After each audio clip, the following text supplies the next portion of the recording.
Hey everybody, Alex from SeemsGoodMagic.com here, and we're doing the first of many release events. We're done with the pre-release, on to the release events now. Big difference, big, huge differences between them. Not really. The only difference is you pay more money for the pre-release. All right, and you get some, weirdo rewards for doing them. Okay, so I passed a foil one of these, which someone told me, breaking my heart, that it was worth like 7 tickets or something. Maybe I should take it now. Let me see if it's worth anything. Okay, well, it's still worth like close to 3 tickets, so I'll take it. I mean, it's a pretty good card. It comes back if you got Ferocious. It's certainly good. Otherwise, what are some other things I like here?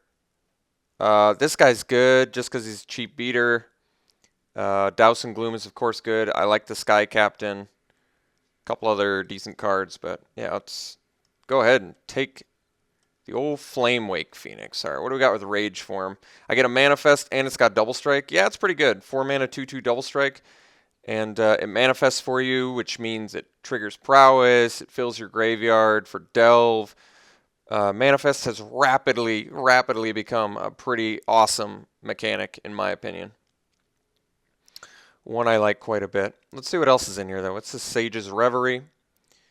Draw a card for each aura you control that's attached to a creature, and then you get +1. Then, okay. Well, I mean, that's pretty cool if you got enough auras. These guys are, right?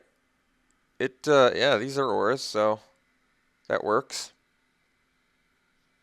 I like the Rage form more than a Fierce Invocation. I haven't gotten a chance to try it yet, by the way, but I assume it's pretty good. Mardu Scout's good, too. It's a quick beater. I think I like this little double strike thing, mostly just because it interacts better with the stuff in the format. But we'll see if it pans out better for me, or if I'd rather have a 2 mana 3/1. We shall find out. Okay. Fearsome Awakening. That's cool. A little res spell. Battle Rage gives double strike until end of turn. Gives trample too if you got Ferocious. That's not bad. I like the War Flare. I kind of am looking at this Aven Surveyor. I still like this card. There is a Soul Summons. Another Manifest dude. It's a pretty good setup for Jeskai, I would say. Multiple prowess triggering dudes right off the bat that double as creatures. I kind of like that idea. Main reason I like Surveyor, evasive creature that bounces. I mean, and it's even more diverse than that. There's also Reach of Shadows, which is good removal, but if I take that, it limits me to Mardu. So I'm kind of looking at Surveyor or Soul Summons. And Surveyor's more color intensive, but I'm going to take it. I like bounce effects, I think, more in this format, since returning a creature to its owner's hand gets rid of a lot of those pesky auras.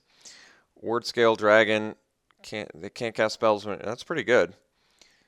That's a pretty, 4th pick, too. It's pretty surprising. I kind of want this Bathe in Dragonfire. It's good removal.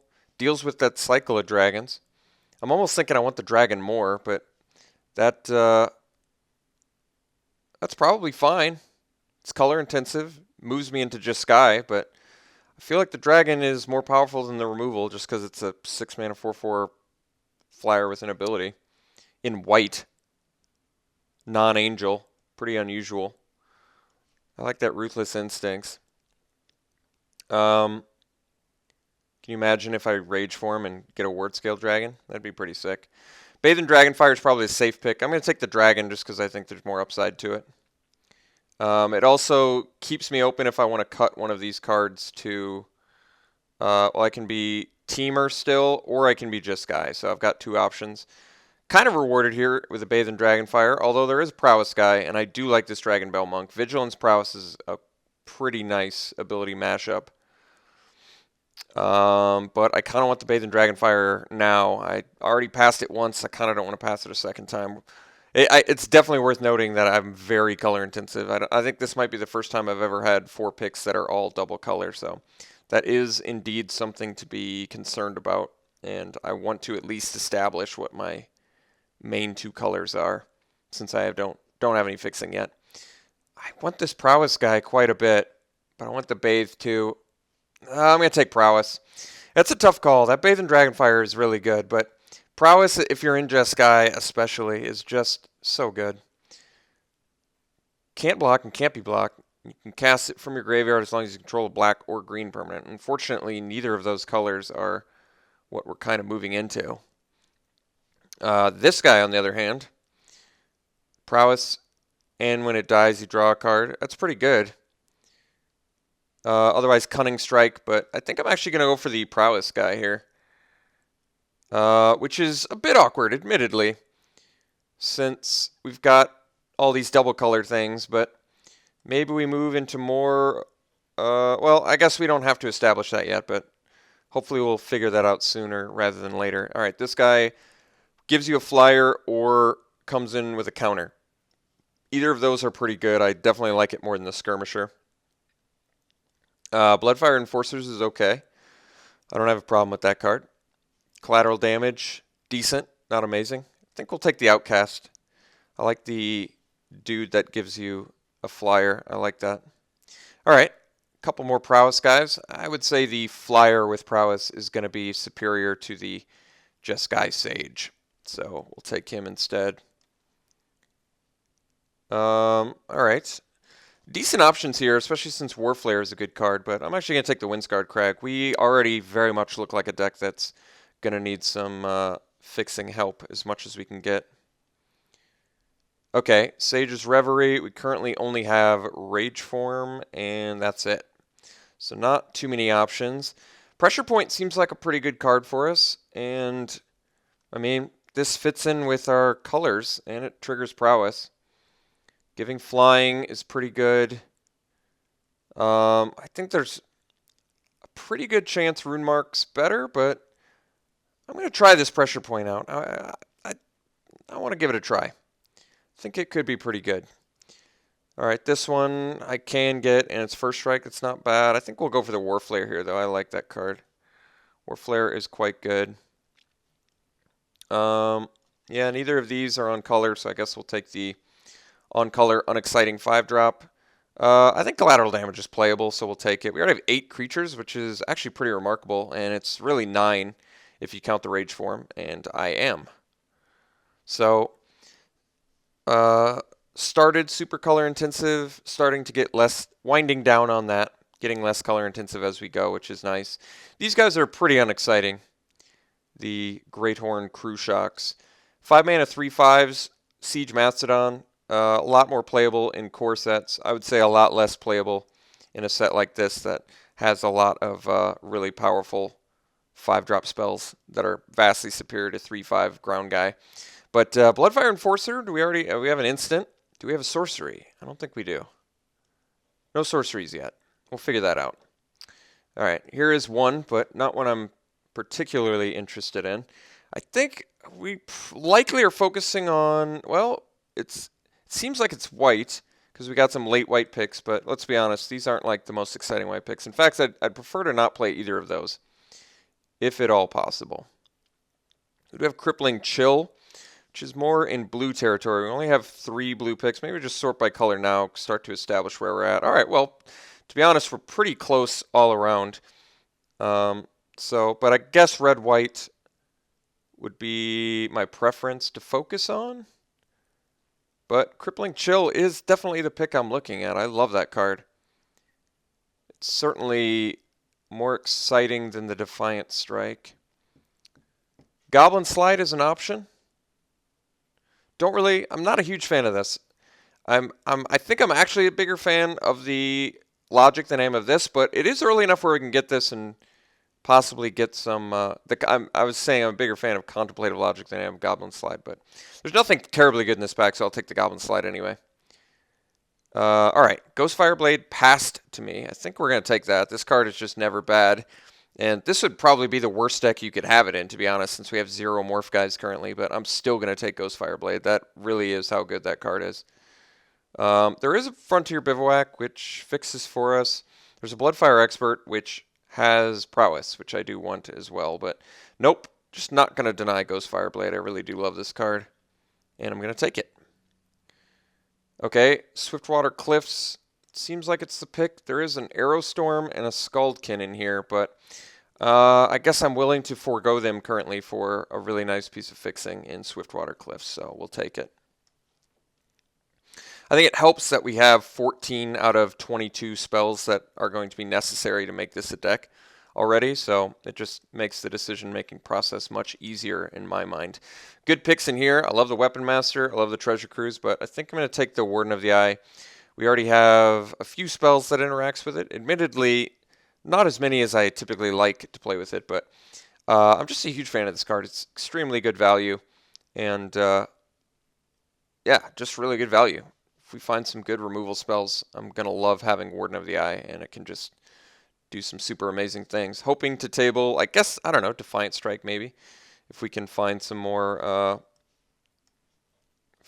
prowess guys, that is. All right, here's one, and it happens to be the pick anyway, so it's kind of perfect. Take the Bloodfire Expert here pretty happily. I think we're still focusing on our red-white, which I like. Okay, there's another one, and there's a Valley Dasher. Valley Dasher is a fine and playable card, but I think I'm still going to go with the Prowess 3-drop over it and not look back. I think I just still like that more. It's kind of nice that Ghostfire Blade triggers Prowess too, not to be overlooked. All right, Leaping Master is a 2-drop that I would like. There is a Tranquil Cove, however, and our deck is still in dire need of some good fixing. I don't want to say dire need, but here's the thing, and I mentioned this in a comment. If I'm this close, if I have roughly a pack and a half left to go, and I'm missing 5 cards in my deck, I'm willing to forego a good playable in Leaping Master, because Leaping Master is a good playable for this deck. I very much would like a Leaping Master, but I would like this Tranquil Cove more, because I'm not worried about finding 5 cards to fill out my deck. I am worried about having enough fixing to make our mana base work. Singing Bellstrike, still not a fan of that card, especially on the splash. Passing some pretty amazing teamer cards, admittedly. But we'll take the War Behemoth, which is a fine, playable, nothing amazing, but certainly works well with Ghostfire Blade.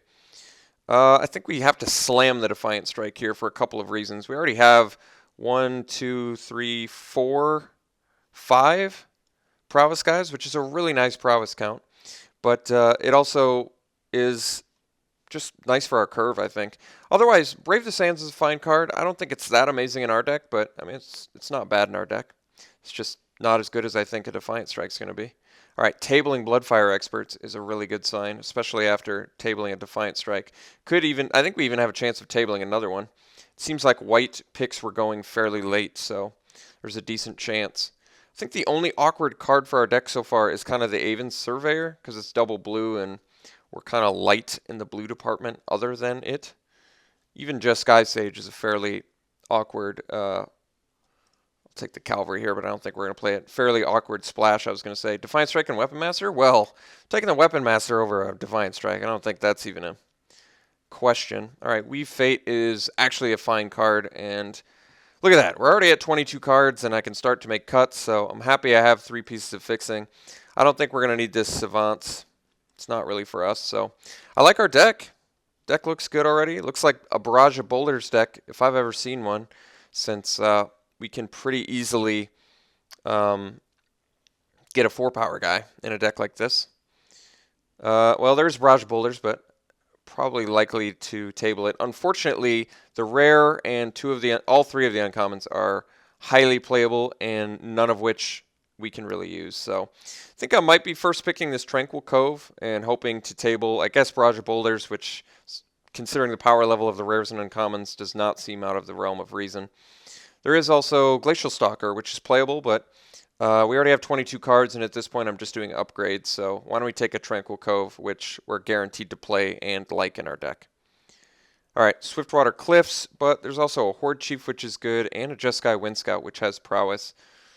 Wind Scout is probably fine here. Get yet another prowess guy. And I can probably pretty easily cut Goblin Slide at this point.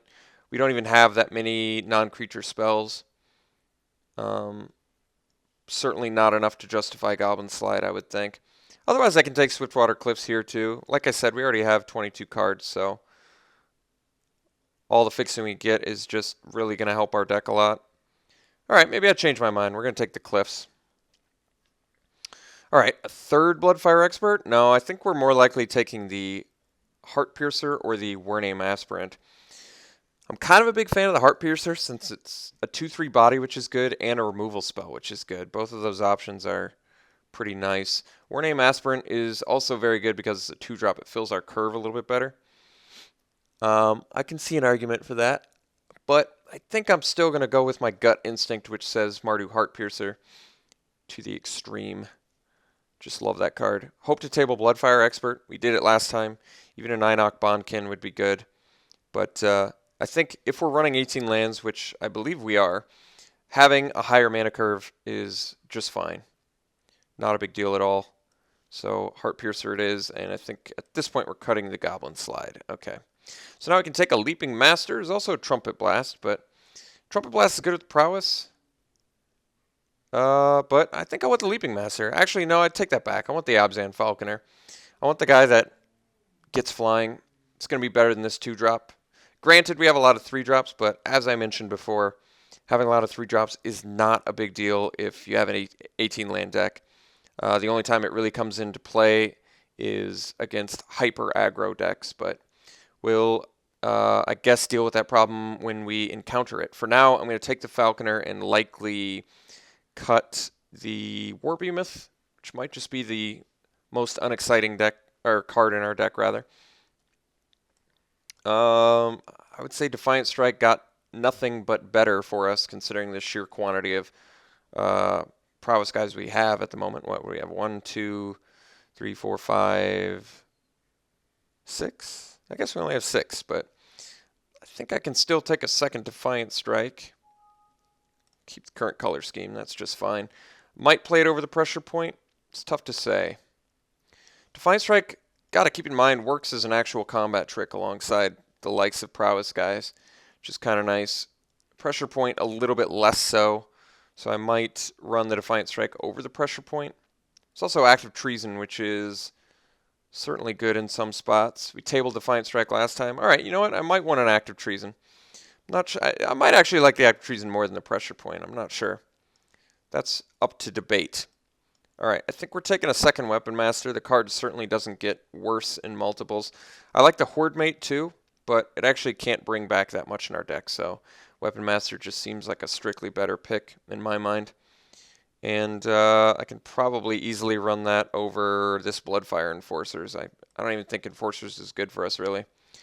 All right, I'm a big Canyon Lurkers fan. No one ever expects you to be able to unmorph it, and it takes out the likes of Archer's Parapet quite nicely. Also, the Bloodfire Mentor quite nicely. So I like it, and I think we're likely to play it, honestly, especially with this Ghostfire Blade in.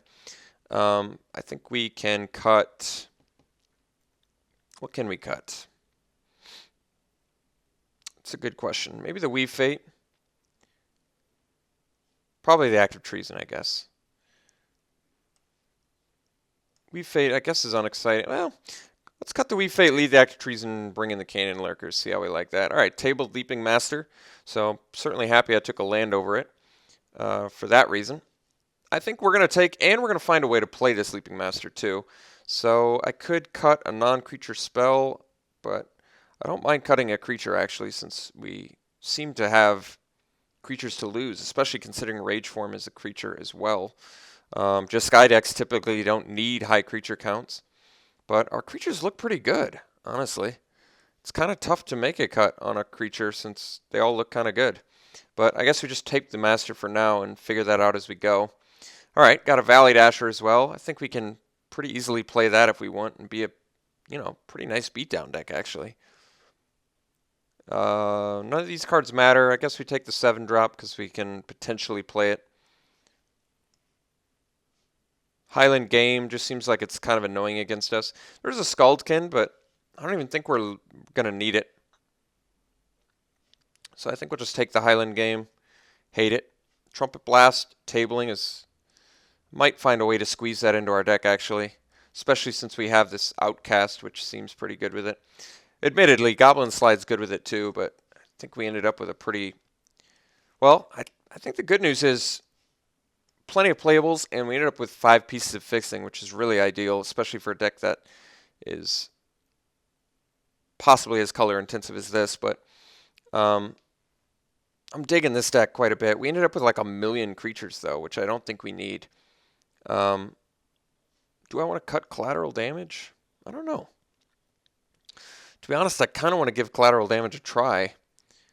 I feel like if it's good anywhere, it's good in a 19 creature deck. And yes, I said 19 because of Rage Form. But yeah, let's figure this deck out. Jeez. Maybe we don't. Yeah, I don't think we need Trumpet Blast because we have their War Flare already, which in my mind is just a better Trumpet Blast. Yes, it's more color intensive, but considering our mana base, I think we should be okay. 4 of our 5 lands give our splash color, which is blue, so that's just an all-around good sign. Let's separate stuff for now. God, we ended up with just a really low non-creature count, which does not bode particularly well for our prowess guys. So I think we're cutting Valley Dasher just because even though it is a 2-drop, it's a pretty underwhelming spell in general. Do I want to try and maybe bring in Trumpet Blast? To be honest, I do. With these Bloodfire Experts, I think it's just going to be good, but admittedly, they work a lot better with tokens. Could find a way to bring in Pressure Point. I did want to give this card a try. I like that it's a pretty good tempo card. As mentioned, I don't like it as much with Prowess because it's more of like end of your turn, tap your dude, draw a card effect seems better to me than my turn, tap your dude, down, draw a card. But, I mean, they're both good. Let's be honest, they're both good. This may even be a Dragon Grip deck. Dragon Grip on a Bloodfire Expert is a big ol' threat. And we're kind of, as mentioned, on the hunt for more non-creature spells. Rage Form has the luxury of doubling as both, which, once again, as I mentioned in the beginning, really why Manifest is such a nice ability. I could cut creatures. It does seem like a logical path I could go. I think Flamewake Phoenix is actually pretty good here. It makes me pre-combat a spell to get my expert up to enough power, but if I do, then I can bring it back, which is pretty nice. Admittedly, Warden of the Eye is a little bit underwhelming in here. Not as much stuff to bring back as I would like, but it's cool that it can bring back the Rage Form. It actually allows me to bring back a creature, even though it says non-creature card on it. Yeah, I think this deck wants more non-creature spells. It really wants to take advantage of our prowess, and we're not going to be able to do that effectively with such a high creature count, low spell count. So it's kind of amusing, actually, that this is so rarely a problem that I have. I almost want to bring in Weave Fate. As awkward as this card is, running 18 lands can bring you into a lot of situations where you flood, and Weave Fate really helps to sort of alleviate or mitigate that problem. Kind of want to bring in the Dragon Grip too. I don't know if that's going to be possible. God, all of our 3-drops seem so good. Honestly, I guess the Lurker seems the weakest, but I really like a Lurkers, especially in a deck that's got a Ghostfire Blade and a minimum amount of Morph Dudes. I certainly don't want to cut the Surveyor, I don't think, even though it's double blue in our splash color. Being able to bounce something or have a 3/3 flyer is pretty good. I guess our curve is kind of low. I could try to get away with 17 lands, but what? But maybe nothing. Maybe this is an actual 17 land deck, as much as I loathe to admit it.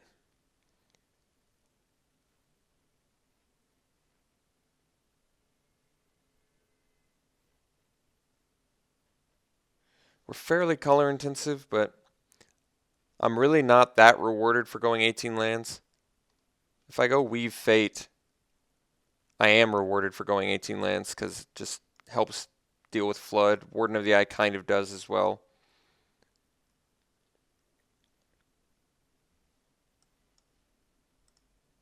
I'm basically running Outcast. Why? I'm running Outcast because it's good with Warflare. I almost like Lurkers more than Outcast. It does give you a flyer too, but gives you 2 blockers. It's really not to be overlooked. but neither is a 5-2 attacker or blocker. This guy trades up really well defensively.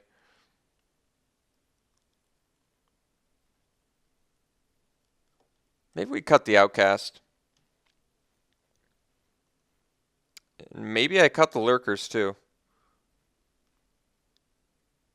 That would give me 7 spells, which would help me with make my prowess guys much better. Because these guys really are kind of underwhelming if they don't threaten some sort of, you know, extra damage because of prowess.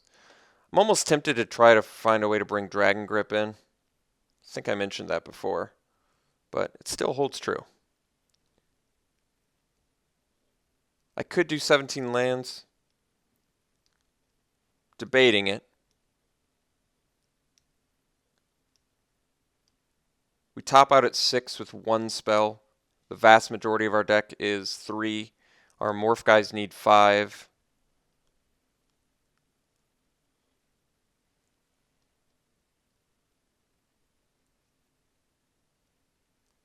I could cut collateral damage for a Dragon Grip if I thought that was better, but I kind of like the idea of, oh, in response to your removal, I'll just sack my guy and kill one of your guys. Or 3 to the face. I kind of wanted to try collateral damage out. Actually, yeah, what am I talking about? Collateral damage with active treason is just combo central. That's the old fling active treason combo. Or active treason fling, rather, if you're talking order. Active treason collateral damage does seem like a really nice ability mashup, doesn't it? Do I want to do 17 lands? I really do. This could come back to bite me. I feel like it has every time I've done it in this format. But I can't find a cut I'm comfortable with. All of these creatures seem good and necessary, especially our low drop ones. I mean, Sage, pretty much because it has prowess, but that I want it. But it is our splash color. I still want to keep it. Is that wrong? Maybe it's worse. Well, it's good with Ghost Fireblade too. Jeez.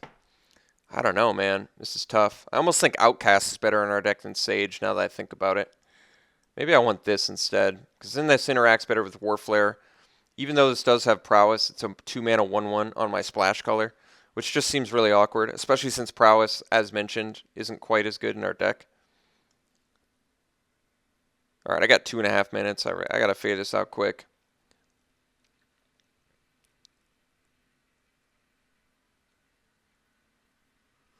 Alright, I'm cutting them both. I'm going 18 lands. I could get flooded, but I'm running the Weave Fate to help. I've had real bad experiences with this format going 17 lands. I know it doesn't make sense since it would be just as often as any other format where you run 17, but I'm telling you, man, I don't know what it is. 17 lands in this format has been the death of me, like, way too many times.